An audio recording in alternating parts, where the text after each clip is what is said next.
যে গোটা বাংলাদেশের প্রায় প্রতিটি শহরে শহরে আমার ছাত্ররা রক্ত দিয়েছে, জীবন দিয়েছে। বারুদের ঝাঁজে গোটা পরিবেশ যখন ঝাঁঝালো হয়েছিল, সেই ঝাঁঝালো বারুদের পরিবেশে রক্ত ভেজা রাজপথে দাঁড়িয়ে প্রতিটি নামাজের সময়ে আল্লাহু আকবারের আযানের ধ্বনি দিয়ে জামাতে নামাজ কায়েম করে বাংলাদেশের আগামীর গতিপথ তারা তৈরি করে দিয়েছে।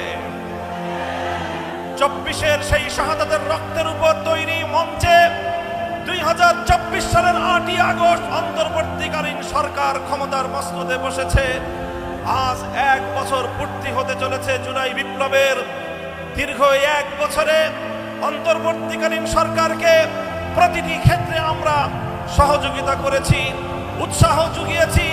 দেশ এবং জাতির পক্ষে, তাওহীদি জনতার পক্ষে ভূমিকা পালন করবার জন্য আমরা উদ্বুদ্ধ করেছি।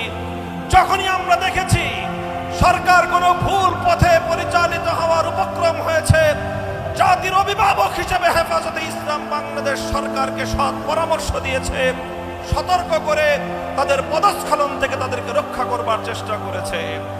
আমরা দেখেছি যখন নারী শিক্ষা নারী কমিশনের নামে বাংলাদেশের আবহমান কাল থেকে চলে আসা এদেশের পারিবারিক বন্ধনকে, এদেশের ইসলামী তাহজিব তামাদ্দুনকে ধ্বংস করবার নীল নকশা নিয়ে তারা মাঠে নেমেছে।